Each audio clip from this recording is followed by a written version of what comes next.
Hello dear student, তো দেখো এখানে অঙ্কটি কী দেওয়া আছে। দেখো যে ক্ষুদ্রতম পূর্ণবর্গ সংখ্যা দিয়ে 16, 24 এবং 32 বিভাজ্য হলে সংখ্যাটি কত। অর্থাৎ যে ক্ষুদ্রতম পূর্ণবর্গ সংখ্যা দিয়ে মানে 16, 24 আর 32কে দ্বারা যদি বিভাজ্য হয় তাহলে সংখ্যাটি কত। তাহলে এক্ষেত্রে আমরা কী করব, 16, 24 আর 32 আমরা লসাগু করব বা এলসিএম করব। হ্যাঁ, তাহলে আমরা 16, 24 আর 32 আমরা যদি লসাগু করি, আচ্ছা আমি 4 দিয়ে দিই একবার পুরো। 4 দিয়ে দিলে এখানে হয়ে যাবে 4, এখানে হয়ে যাবে 6, এখানে হয়ে যাবে 8। এরপর 2 দিয়ে দেব, 2 দিলে এখানে 2, এখানে 3, এখানে হবে 4। তো এরপর আবার 2 দিয়ে দিলে এখানে হবে 1, টি বসে থাকবে, এখানে হবে 2। আচ্ছা সবগুলো ইন্টুগুলো দেখো, 4 2 যা 8, 8 2 যা 16, 16 2 যা 32।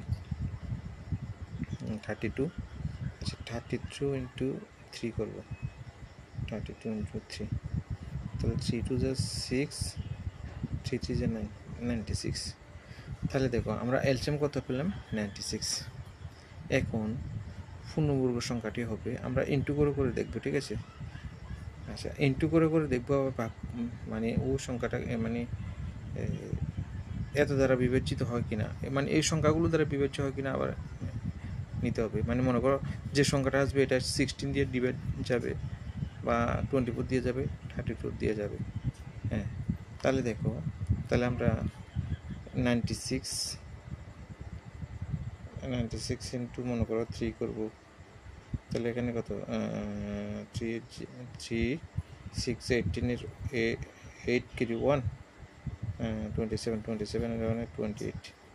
তাহলে এটাকে হয়তো এগুলো দিয়ে ভাগ যাবে না।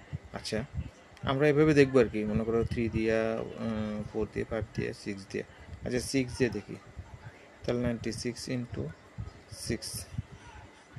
তাহলে দেখো এখানে 6 ইটা কত, 36 6। আচ্ছা কেরি কত 3, আর এর 6 9 কত 54, 54 আর 3 প্লাস করলে কত হবে 57।